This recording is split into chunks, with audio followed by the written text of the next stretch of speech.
I was not always overweight. I actually had picked up a lot of weight once I graduated college. Before then, I was playing basketball.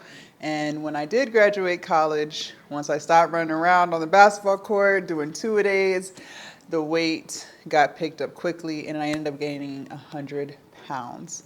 For those of you guys who are new to this channel, hello, my name is Jasmine, and in this video I want to talk to you guys about 3 things that I did to not only lose 100 pounds, but keep that weight off for the past 4 years. And listen, I used to yo-yo diet, okay? So even after I graduated college, I think I was like 24, 25 when I started really putting on that weight. I would lose 20, gain 40, lose 50, gain 75. And it was just this toxic cycle of always gaining, losing, gaining, losing. But one thing that I tell you guys all the time is the definition of insanity is doing the same thing over and over again and expecting different results. I have made it clear to myself that I did not know how to lose weight and keep it off. And keeping it off is by far the hardest thing to do. So I decided to take a new approach and I hired a personal trainer. That changed my life forever because not only did I lose 100 pounds, I was able to keep it off. The biggest thing that he taught me is it's okay to be a human and live life and enjoy foods and things, but you have to make sure that you are eating better more often than not. So he would tell me, if you want to go out to eat, or because my family, like when we do gatherings, it's always going out to a restaurant, right? And it's never like it's never like a healthy restaurant. It's always like this really fattening place, right? He said that it's okay to do those things, but out of the rest of the week, you have to make sure that you're eating in your caloric deficit, or at least at maintenance calories, so that you don't gain weight back. So for instance, if I know I'm going to be celebrating someone's birthday on a Saturday, right? Well, then between Sunday and Friday, I'm going to make sure I eat clean. I'm going to make sure that I'm eating at least within maintenance. This is after I lost 100 pounds, at least within maintenance, so that on Saturday I don't feel guilty. I don't feel like I can't indulge in whatever's on the menu that I want. Because at the end of the day, life doesn't stop lifing because you're trying to lose weight. And the biggest thing that I can tell you when it comes to losing weight is this is not just a diet, it's a lifestyle change, okay? This is how you're going to be forever. This is how I am now, from now until the day that I die. Before, I would look at it as, oh, once I lose these 30 pounds, I'm going to go back to Chick-fil-A. I'm going to go back to drinking soda. No, no, no, no. Like, this is how my life is going to be forever, right? And I can't sit here and say that I'll never in life want something fried, right? I'll never in life want ice cream. That's unrealistic. Of course I will. But on those days that I do want those things, I can still make sure that the rest of the days out the week that I'm eating clean, I'm eating at home, I'm still moving my body, right? So that was definitely something that I had to change, was my approach. And hiring my personal trainer, who's still my trainer to this day, really just taught me how to see it for what it was. He said most people are actually slowly gaining weight. Most people are not maintaining weight. So they may not be gaining as quickly as I was, right? Putting on 100 pounds in like a couple of years, it's a lot. A lot of people, they may be putting on like, I don't know, half of a pound every couple of weeks, right? And so over the course of a year, they might have put on 10 pounds. And in the course of 2 years, it's 20 pounds, right? So most people are gradually getting bigger because they don't look at it as okay, well, my cousin's birthday is Saturday, but I still want to eat out Tuesday, and then I'm still going to eat out Wednesday, I'm still going to happy hour Friday, right? And so they're slowly putting on weight. But just look at it as a lifestyle change, something that you do more often than not. Something else that I did to not only lose the 100 pounds, but keep it off, was I had to heal.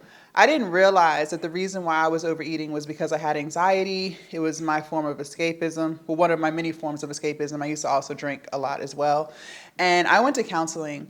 You would be surprised how much you'll learn about yourself through counseling. Like, so I feel like a lot of times we think we have ourselves figured out and who knows us better than ourselves.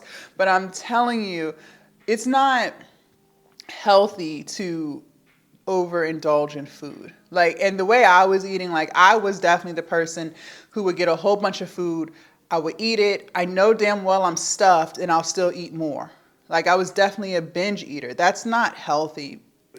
habits, okay, is something that was going on internally that was, I felt like I had to overeat, especially to the point where I damn near feel sick, right? You have to go to counseling. You have to heal your relationship with food. And I think a lot of times we think that we can fix ourselves, or we can just watch a couple of YouTube videos and then everything will be fixed. And I tell you all the time, like, I am not a counselor. Most of the people on here are not counselors. You need to go to counseling. You have to do the inner work. And unfortunately, so many people think that if they just watch some YouTube videos on how to lose weight, that will help them lose weight. It might help you lose weight temporarily, but to really keep it off, you have to do the inner work. And that inner work comes from counseling, not from you self-diagnosing yourself from YouTube videos and Google search, okay? You have to go to counseling. And when I actually started going to counseling, I was still 340 pounds. I didn't start losing weight until about 7 months into counseling. Okay, so my counselor, who is still my counselor to this day, she saw the transformation. Because once I started pulling back the layers and really getting deep into why I was the way I was, and I started actively working on the things that she told me to do, I started to develop self-love. But when you start to develop self-love, well, then you treat yourself like someone who loves themselves. And someone who loves themselves is not going to overeat. Someone who listen, we can do the whole body positivity movement thing, yada, yada, yada. No, I don't think anyone should hate themselves. I don't think anyone should be walking around here hating themselves at all. But at the end of the day, a woman who truly loves herself, not who's just putting on a facade to make it or to cope, but someone who truly loves herself is not going to poison herself. Okay, the foods that I was eating was definitely poisoning me. I already was pre-diabetic. I already had high blood pressure. My blood pressure would sit around like 145 over 90. And I was like 30, 31. Like, what are we doing? I think it started even getting that high when I was like 28, 27, like somewhere up in there. Like, what are we doing? That's not self-love. That is not self-love. So when you truly start to love yourself, you're going to act accordingly. You're going to start moving your body. You're going to start eating foods that make you feel good. Like the foods that I eat now, I feel amazing. Like I tell y'all in other videos, like I prioritize 8 hours of sleep. And when I'm up, I'm up. Like I'm not crashing in the middle of the day. I'm eating my fruits and vegetables on my walks. I always stop at this grocery store and I pick up like a banana, or I'll pick up some pineapples. I'll pick up some grapes and I'll eat that on my walk. Like I am fruits and vegetables all day long. Like I really love myself and I can feel the way my body feels because I eat so healthy today. So that's self-love, and I only developed that self-love by doing the inner work and going to counseling. So if you're not in counseling, why? Why do you keep putting stuff off? Go to counseling, heal yourself, do the things they tell you to do, and I'm telling you, that's what's going to help you not only lose the weight, but keep it off, because you're becoming a new version of yourself on your weight loss journey. And that's why I say weight loss was definitely the hardest thing I ever did, was because I had to become a new version of Jasmine, okay? The Jasmine that used to exist could not go into this new chapter. She had to disappear, right? The old version of me was lazy, insecure, unmotivated, depressed, anxious, didn't know how to cope with stress. That version of me could not be carried into this version of me that's at a healthy weight, that's eating clean, exercising, running her business. That version couldn't come. She had to leave. So you have to do the inner work. The last thing that I can say really helped me to not only lose weight, but keep it off. And I actually started doing this more recently, I would say over the past year. Instacart. Now I know some people might be like, oh, that's expensive. And maybe it is. But what I can say is this: it has helped me to not pick up things that I should not be eating. Okay. One thing, and you have to learn yourself. I've learned myself. I know my triggers, right? And I've adjusted accordingly. Some things you just have to accept who you are, right? And you can try to change, but some things that's just who you are. And one thing I know is, and my trainer told me this too, I will probably always struggle with food addiction. Just like someone who may struggle with alcohol addiction or cocaine addiction, or any type of addiction. Food is an addiction, whether you want to believe it or not. I do believe that food is an addiction, sugar is an addiction, and that's something that you battle with every day. Some days may be louder than others, but I still think it's something that you will always battle with. And one thing that I've learned about myself is if the grocery store catch me at the right time or the right day, I might grab that bag of Doritos. I might go to the bakery and get some cakes.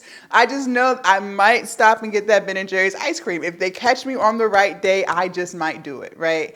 I just might do it. And then when I do it one day, I'm more likely to want to do it again and again and again. I have addictive personality disorder. That's something that I've learned. When I eat something that I love, I'm going to want it all the time. I don't know why. That's just how I am. And so to cut all that out, because I've learned myself, I actually prefer to Instacart. That allows me to only get the things that I know I need in order to cook my meals for the week. And it eliminates the desire to pick up snacks and treats and stuff. And that has been working really, really, really well for me. Now some people may say Instacart is expensive, and it might be. Now I do my Instacarting at Wegmans, which is about 20 minutes from my house. So then on top of that, like just driving, I know I'm not going to do that anyways. And then something else too, it eliminates the I don't have anything to eat excuse. When you don't have food in your refrigerator to eat, what do you end up doing?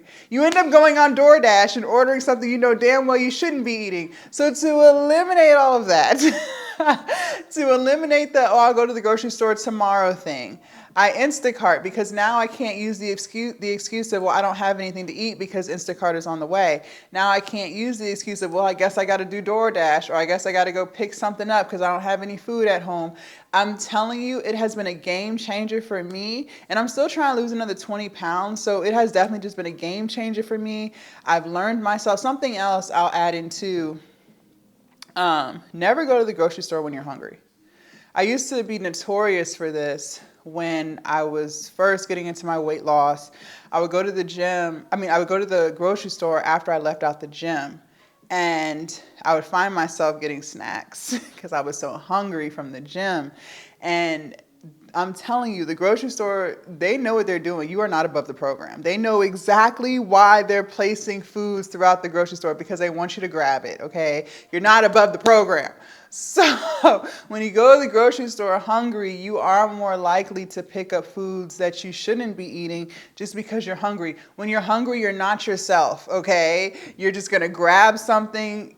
Probably for me, it was Doritos. Like, it's just something, you're just going to grab it because you're hungry.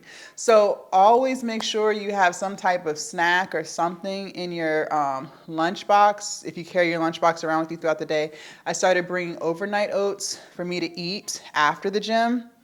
So that way, when I did have to go to the grocery store after the gym, I was already full from my overnight oats. So those are some tips. Leave a comment down below. Let me know which one of these tips are you going to try. Have you tried any of these? I would love to see what you guys have to say. Also, you guys make sure you join the Patreon. The link is down below in the description. And I will see you guys in my next video. Bye.